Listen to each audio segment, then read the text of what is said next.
fraud. One Case dismissed.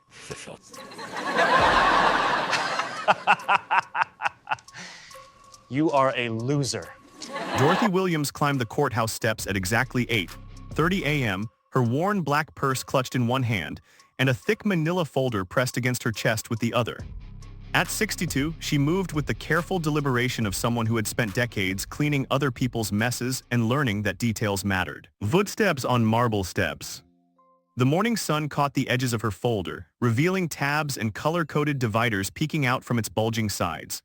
Other people hurried past her, lawyers in expensive suits, defendants looking nervous, families clustered together for support. Dorothy walked alone, but she didn't look lonely. She looked prepared. Inside the courthouse lobby, she found a quiet bench and opened her folder just enough to review her top page. Her handwriting filled every line in neat, careful script. Phone calls made, dates recorded, photos taken. For 6 months, Dorothy had been building something that no one else could see yet. A young man in an ill-fitting suit sat down beside her, fumbling through a stack of crumpled papers. "First time?" he asked, noticing her organized materials. Dorothy smiled gently. "No, honey, but it's my first time being ready." The small claims courtroom felt larger than it was, with its high ceiling and dark wood paneling designed to intimidate. Dorothy took a seat in the third row, placing her folder carefully beside her. She had arrived early, wanting to observe how Judge Harrison conducted his docket. Courtroom murmur, papers shuffling. Judge Harrison entered at exactly 9 a.m., his black robes billowing as he took the bench. He was younger than Dorothy had expected, maybe 50, with thinning hair and wire-rimmed glasses that he adjusted frequently. His expression suggested a man who had seen every small claims case before and found most of them tedious. "Case number 2024 SC1847, the clerk called. Martinez versus City Auto."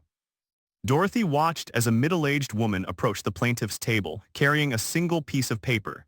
The defendant, a man in coveralls, shrugged at everything she said.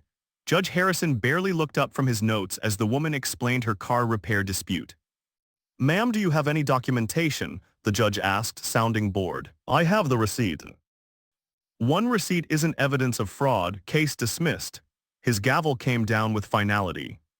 The woman's face crumpled.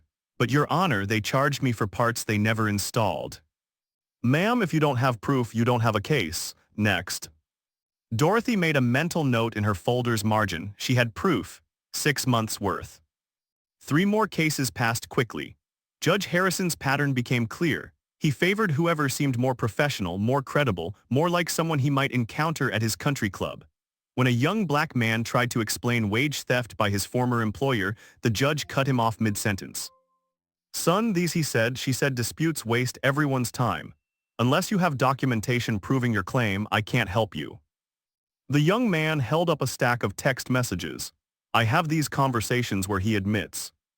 "Text messages can be faked, dismissed." Dorothy watched the young man gather his phone and his dignity, walking past her row with shoulders slumped. She wanted to tell him about legal aid, about documentation, about fighting back properly. But her case was next. "Case number 2024 SC2156, the clerk announced. Williams versus Chen Development Corporation." Dorothy rose, lifting her folder with both hands. At the defendant's table, Marcus Chen was already standing, a man in his 40s wearing a suit that probably cost more than Dorothy made in 3 months. His lawyer, a sharp-faced woman in designer glasses, whispered something that made him chuckle. Judge Harrison looked up for the first time all morning, his eyes moving from Chen's expensive appearance to Dorothy's simple navy dress and sensible shoes. His expression shifted into what Dorothy recognized as polite dismissal. "Ms. Williams," the judge said, "I see you're representing yourself today." "Yes, Your Honor," Dorothy's voice was steady, respectful. "And Mr. Chen, you've brought counsel. Very good." Judge Harrison's tone warmed noticeably when addressing the defendant's side. "Now, Ms. Williams, can you briefly explain your complaint?" Dorothy opened her folder to the first tab. "Your Honor, I'm seeking $8,500 in damages for fraudulent lease practices and habitability violations at 247 Elm Street, where I lived for 4 years while working as a janitor at Mercy Baptist Church next door." Marcus Chen leaned over to whisper something to his lawyer, and they both smiled. Judge Harrison noticed their amusement and seemed to share it. "Ms. Williams, that's quite a specific amount. How did you arrive at that number? I calculated it based on overcharges for rent, illegal fees, and the cost of repairs I had to make myself when Mr. Chen ignored habitability issues. Dorothy's voice remained level, professional. Chen couldn't suppress a small laugh. Your Honor, if I may, this is exactly the kind of frivolous claim that wastes the court's time. Ms. Williams was consistently late with rent, complained constantly, and left the apartment damaged when she was finally evicted. Judge Harrison nodded sympathetically. Mr. Chen, I appreciate you appearing personally to address this matter. It shows good faith. He turned back to Dorothy with barely concealed impatience. Ms. Williams, do you have any actual evidence of these alleged violations? Dorothy's hand rested on her folder. Yes, Your Honor, extensive documentation.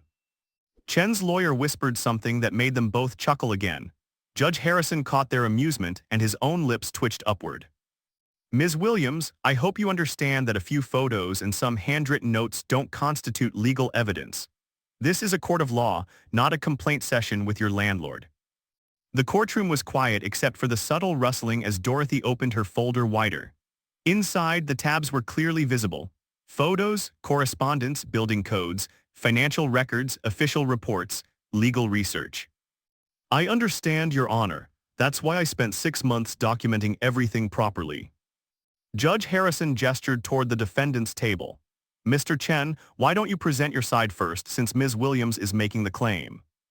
Marcus Chen stood, his confidence filling the room. Your Honor, this is unfortunately a common situation. Ms. Williams was a problematic tenant from day one.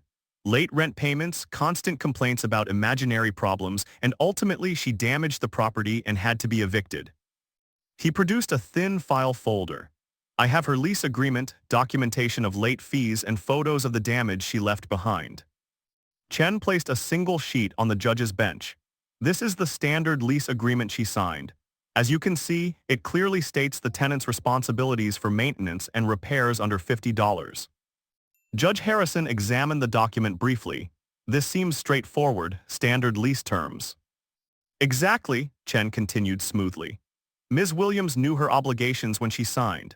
When she repeatedly failed to pay rent on time and began making unreasonable demands for expensive repairs, we had no choice but to begin eviction proceedings.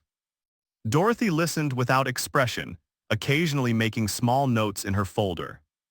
She claims I ignored habitability issues, but Your Honor, we're talking about minor cosmetic problems that any reasonable tenant would address themselves. A dripping faucet here, a loose floorboard there. The kind of maintenance issues that are explicitly the tenant's responsibility under our standard lease. Chen's voice carried the tone of a reasonable man dealing with an unreasonable situation. I run a small property management company, Your Honor. I can't afford to have tenants who don't pay rent on time and then demand expensive repairs for problems they probably caused themselves. Judge Harrison nodded along. Mr. Chen, it sounds like you tried to work with Ms. Williams. We did, Your Honor, for months. But she seemed to think that renting an apartment meant we would provide hotel-level service at below-market prices. When she finally stopped paying rent altogether and we had to evict her, she threatened to make us pay for treating her unfairly. Chen gestured toward Dorothy dismissively. And here we are, a vindictive former tenant trying to use the court system to get revenge for a legitimate eviction. The lawyer beside him nodded approvingly. Judge Harrison adjusted his glasses and looked at Dorothy with barely disguised skepticism. Ms. Williams, what's your response to these allegations? Dorothy stood slowly, her folder still closed. Your Honor, Mr. Chen is correct that I made many complaints about problems in my apartment. He's also correct that I was eventually evicted. Judge Harrison's eyebrows rose slightly, as if surprised by her admission. However, Dorothy continued, the reason I complained so frequently is that I was living in conditions that violated city housing codes, and the reason I was evicted is that I refused to pay rent increases that violated state law. Chen scoffed audibly. Your Honor, this is exactly what I mean. Ms. Williams thinks every normal apartment issue is a code violation. Judge Harrison leaned back in his chair. Ms. Williams, I have to tell you, tenant complaints about minor maintenance issues are not typically grounds for damage claims. Landlords aren't required to provide perfect living conditions. I understand, Your Honor. That's why I documented everything according to city and state requirements for habitability complaints. Dorothy opened her folder to the first tab. The judge couldn't see the contents yet, but he could see the meticulous organization, dozens of tabs, each labeled in careful handwriting. Judge Harrison's expression shifted slightly. This wasn't the single sheet of crumpled complaints he'd expected. "Ms. Williams," he said, his tone becoming more patronizing, "I appreciate that you've collected some materials. But this court deals in legal evidence, not personal grievances. Do you have anything that would actually prove Mr. Chen violated the law?" Chen and his lawyer exchanged another amused glance. The lawyer whispered something that made Chen suppress a laugh. Judge Harrison noticed their reaction and his own demeanor became more dismissive. "Ms. Williams, I'm going to be honest with you. Mr. Chen runs a legitimate business and has presented clear documentation of your lease terms. Unless you have official reports or legal documentation, not just your own notes and photos, I'm inclined to dismiss this case and save everyone's time." Dorothy looked directly at the judge, her expression unchanged. "Your Honor, may I present my evidence?" "Ms. Williams, you can certainly try, but I have official building inspection reports, documented correspondence with city officials, financial records proving illegal fee assessments, and photographic evidence time-stamped and witnessed according to legal standards." The courtroom grew quieter. Chen's smile flickered slightly. Judge Harrison adjusted his glasses again. "Very well, Ms. Williams, but let's keep this brief." Dorothy opened her folder to the first tab marked Initial Documentation. She removed a stack of photographs, each in a clear protective sleeve with handwritten labels. "Your Honor, these photographs were taken on March 15, 2024, 2 weeks after I first reported water damage to Mr. Chen's office." She handed the first photo to the clerk. "This shows black mold covering approximately 40 square feet of my bathroom ceiling." Chen leaned forward. "Your Honor, tenants often cause water damage through their own negligence." "Mr. Chen, please let Ms. Williams present her evidence," Judge Harrison said, though his tone suggested he was humoring her. Dorothy continued methodically.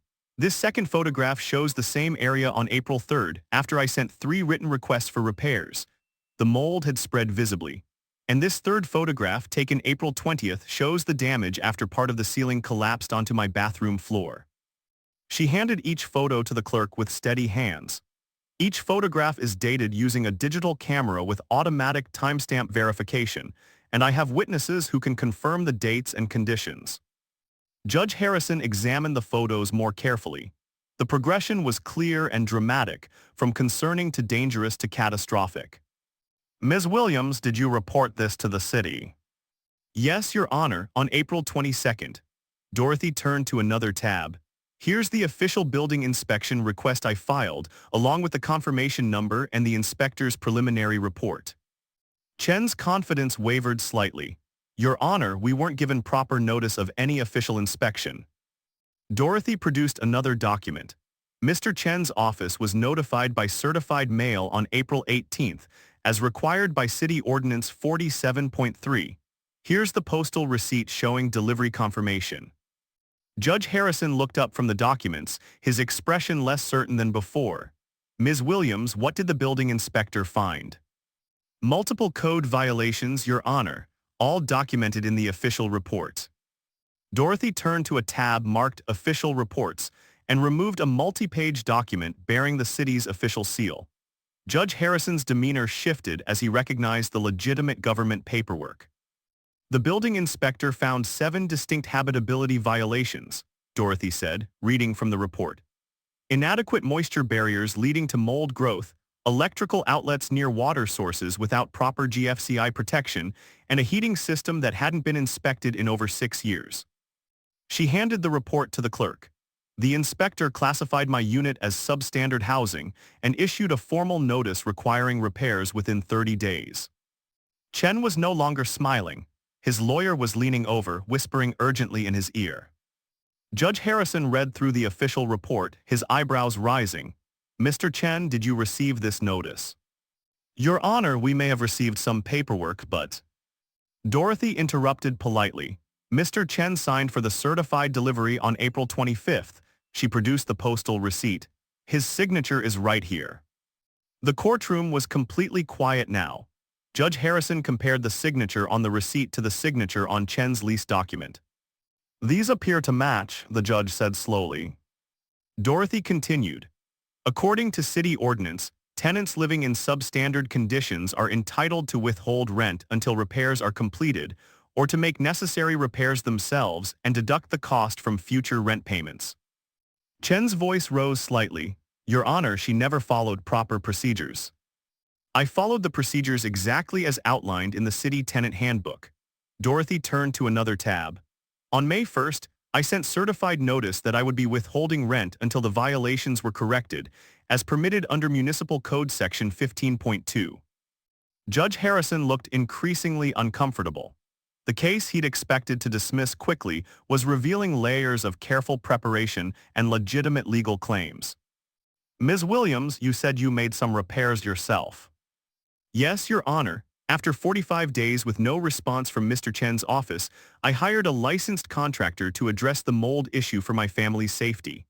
Dorothy produced a professional invoice.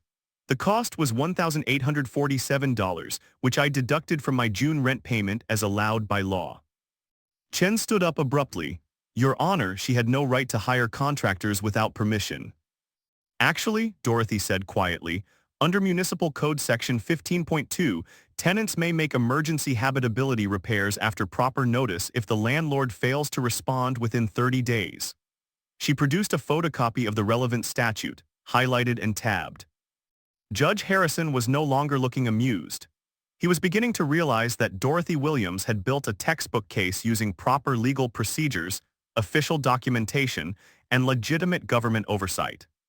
The laughter had stopped completely. Dorothy turned to her next tab, marked Building Code Violations Follow-up. Judge Harrison was now paying full attention, his casual dismissiveness replaced by genuine concern about missing something important. "Your Honor, after I made the emergency mold repairs, I requested a follow-up inspection to ensure the work met city standards." Dorothy produced another official document. "Inspector Rodriguez returned on June 15th and found that while my contractor had addressed the immediate mold issue, there were additional structural problems that required professional remediation." She handed over a second inspection report. The inspector determined that the original water damage was caused by faulty plumbing that had been leaking inside the walls for months, possibly years. He issued a formal citation requiring Mr. Chen to hire a licensed plumber and remediation specialist. Chen's lawyer was now frantically taking notes. Chen himself had stopped whispering and was staring at Dorothy's folder with growing alarm. The citation gave Mr. Chen 30 days to complete the plumbing repairs and provide documentation of professional remediation, Dorothy continued. "I have the certified mail receipt showing he signed for this notice on June 18th. Judge Harrison examined the citation carefully. "Mr. Chen, did you complete these required repairs?" "Your Honor, There were questions about the inspector's authority to require such extensive." "The inspector's authority comes from Municipal Code Section 12.8, which requires landlords to maintain habitable conditions," Dorothy said, producing another highlighted statute. "Failure to comply within the specified timeframe subjects the landlord to daily fines of $150. Judge Harrison calculated quickly in his head. "Ms. Williams, when was this citation issued?" "June 18th, Your Honor. The repairs were required by July 18th. Dorothy's voice remained steady. "As of my eviction date, August 30th, no repairs had been completed." "That would be," Judge Harrison paused, calculating 43 days of fines. $6,450 in city fines, Your Honor, which Mr. Chen avoided paying by evicting me before the city could conduct their final inspection." The courtroom was dead silent. Chen's face had gone pale and his lawyer was writing furiously. Dorothy turned to another tab. "I have the correspondence between the city inspector and Mr. Chen's office, showing that he requested multiple delays and extensions rather than simply making the required repairs." Judge Harrison was now leaning forward, engaged despite himself. "Ms. Williams, you mentioned illegal fee assessments in your opening statement. What fees are you referring to?" Dorothy turned to a tab marked Financial Records and removed a calculator along with a stack of receipts. "Mr. Chen charged me several fees that violate state tenant protection laws." She placed her first exhibit on the clerk's desk. This is a lease processing fee of $75 that he charged in addition to my security deposit. Under State Code 23.7, landlords cannot charge application or processing fees beyond the advertised security deposit amount. Chen started to object, but Judge Harrison held up his hand. Additionally, Dorothy continued, Mr. Chen charged me a $50 late fee every month, regardless of when my rent was actually paid. According to State Code 23.12, late fees cannot exceed 5% of monthly rent and can only be charged after a 5-day grace period. She produced a series of rent receipts. My monthly rent was $800, so the maximum legal late fee would be $40 and only after 5 days. Mr. Chen charged me $50 even when I paid on the 2nd or 3rd of the month. Dorothy had clearly calculated everything down to the penny. Over 4 years, illegal late fees totaled $1,200. The illegal processing fee was $75. Together with the cost of repairs I made for habitability issues, my total damages are $3,122. Judge Harrison looked confused. But Ms. Williams, you're seeking $8,500. Yes, Your Honor. Under State Tenant Protection Code Section 25.1, tenants who successfully prove illegal fee assessments are entitled to treble damages, plus attorney fees and court costs. Dorothy produced the relevant statute, again highlighted and tabbed. Triple damages would be $9,366, but I'm only seeking $8,500 to account for the reasonable value of the apartment despite its habitability issues. Chen's lawyer was now whispering urgently to her client, who was looking increasingly desperate. Judge Harrison read through the statute Dorothy had provided. Mr. Chen, are you familiar with State Code Section 25.1? Your Honor, we use standard lease agreements that comply with all relevant. May I see the lease agreement Mr. Chen provided earlier? Dorothy asked politely. Judge Harrison handed her the document Chen had submitted at the beginning of the hearing. Dorothy studied it for a moment, then opened her folder to a tab marked Original Documents. Dorothy removed a document from her folder and placed it beside the lease agreement Chen had submitted to the court. Your Honor, this is the original lease agreement I signed on January 15, 2020. She pointed to the two documents side by side. I'd like you to compare it with the version Mr. Chen submitted today. Judge Harrison looked at both documents carefully. At first glance, they appeared identical, same format, same signatures, same basic terms.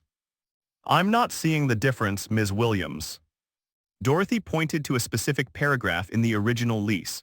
Your Honor, Section 7 of my original lease states, tenant is responsible for routine maintenance under $25. Landlord remains responsible for all habitability repairs regardless of cost. Judge Harrison looked at Chen's submitted version. Section 7 read differently. Tenant is responsible for routine maintenance under $50. Tenant acknowledges responsibility for repairs resulting from tenant negligence. The judge compared the documents again more carefully this time. The paper was different. The font was slightly different. But most tellingly, the signatures were identical to identical. Mr. Chen, Judge Harrison said slowly, can you explain why there are two different versions of this lease agreement? Chen's face had gone from pale to red. Your Honor, sometimes we update our standard forms. But Ms. Williams' signature appears identical on both documents, down to the exact pen strokes. Dorothy spoke quietly. Your Honor, I made a photocopy of my signed lease immediately after signing it, as advised by the Legal Aid Clinic.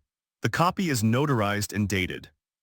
She produced the notarized copy, clearly dated January 15, 2020. It matched her original perfectly and contradicted Chen's version completely. Mr. Chen, Judge Harrison's voice had turned cold. Did you alter this lease agreement before submitting it to my court? Chen's lawyer grabbed his arm, whispering frantically, but he pulled away. Your Honor, we may have used an updated template by mistake. Mr. Chen, document fraud is a serious matter. You've submitted a materially altered contract to this court while under oath. Dorothy opened her folder to one final tab. Your Honor, I also have email correspondence between Mr. Chen's office and their attorney, discussing how to minimize liability exposure in tenant disputes by clarifying lease language. Chen's lawyer stood up quickly. Your Honor, I object to any privileged communications. These emails were sent to my personal address by mistake, Dorothy said calmly. When I received them, I forwarded them to the legal aid attorney who advised me to include them as evidence of intentional document alteration. Judge Harrison was now visibly angry. Ms. Williams, may I see those emails? Dorothy handed over printed copies of the email chain. Judge Harrison read them silently, his expression growing darker with each page. Mr. Chen, these emails discuss revising existing lease documents to strengthen our position in tenant disputes. Can you explain this? Chen was now whispering desperately with his lawyer, who was shaking her head and packing up her briefcase. Your Honor, the lawyer said, standing, I need to request a recess to consult with my client about these new allegations. Sit down, counselor, Judge Harrison said firmly. Mr. Chen, you are under oath in my courtroom. Did you or did you not alter the lease agreement you submitted as evidence today?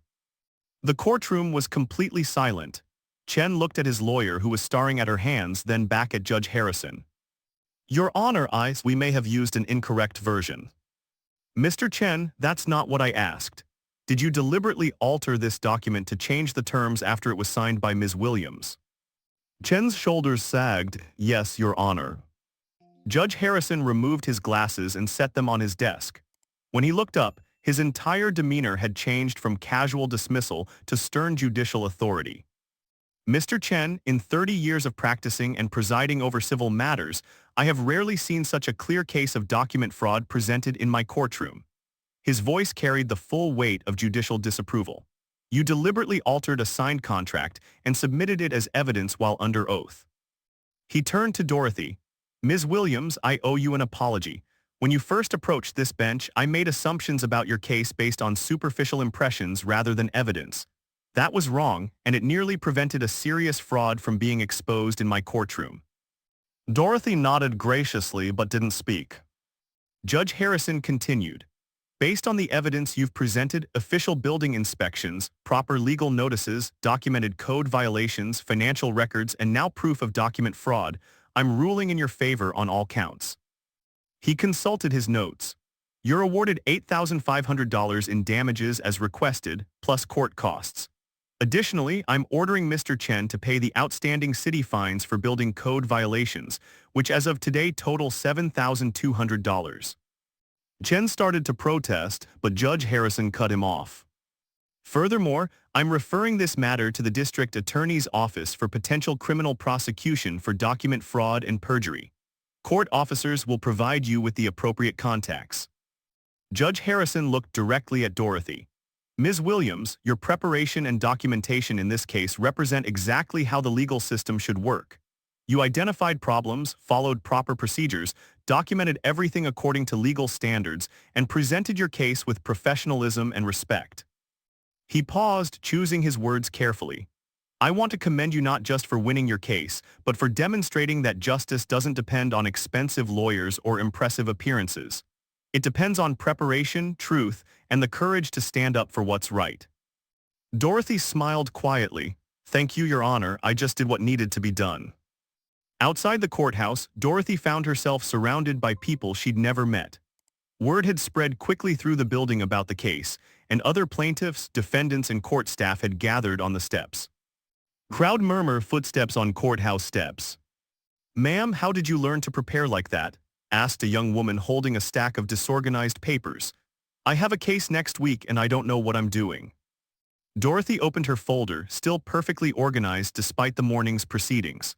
Honey, it starts with writing everything down, every phone call, every problem, every date. If it matters to your case, it goes in the folder. An older man stepped forward. What about when they don't respond to your complaints? That's when you make it official, Dorothy replied. Call the city, call the state, call whoever has authority over your problem. And when you call, ask for the report number and follow up in writing. Pastor Rebecca Johnson appeared at Dorothy's elbow, having rushed over from the church as soon as she heard the news.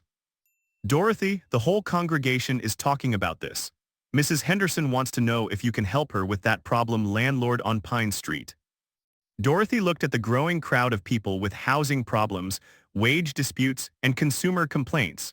All the small injustices that the legal system was supposed to address but often overlooked. Pastor, I think we might need to start a workshop. A court clerk who had observed the morning's proceedings approached the group. Ma'am, I've worked here 15 years, and I've never seen anyone prepare a case that thoroughly. Most people show up with a grocery bag full of random papers. Dorothy smiled. Well, I had good teachers. The legal aid clinic taught me about documentation. The city inspector taught me about building codes. The librarian taught me how to research statutes. She gestured to her folder. This wasn't magic, it was just work. But how did you know to keep the original lease? Someone called out. The legal aid attorney told me to photocopy everything and get it notarized. She said landlords sometimes lose or update documents when there's trouble. Dorothy's eyes twinkled. Turns out she was right. The young woman with the disorganized papers spoke up again. Can you really help us learn this? Dorothy looked at Pastor Johnson, who nodded encouragingly. Every Tuesday evening at Mercy Baptist, Dorothy said. Bring your problems, bring your papers, and we'll figure out how to fight back properly. 3 weeks later, Dorothy was back in the church basement, but this time she wasn't alone with a mop and bucket. 15 people sat around folding tables, each with their own manila folder, some thick, some just starting to fill up. Chairs scraping, papers shuffling, quiet conversations. Mrs. Henderson held up a photograph of water damage in her kitchen. Dorothy, I took this yesterday like you taught me. What do I write on the back? Date, time, what you're showing, and whether anyone else saw it, Dorothy replied, demonstrating with her own pen. Then put it in your evidence section, right behind the photos from last week. At another table, James Wilson, the young man Dorothy had watched lose his wage theft case, was organizing text messages and pay stubs. I got my boss to put the schedule changes in writing this time, he said proudly. Just like you said, I asked for email confirmation of our conversation. Dorothy nodded approvingly. That's how it starts, James. They can't deny what they put in writing. Pastor Johnson moved between the tables, offering encouragement and asking questions. Dorothy, the housing authority called. They want to know if you'd be willing to train their intake staff about documentation. I'll think about it, Dorothy replied, but she was already thinking yes.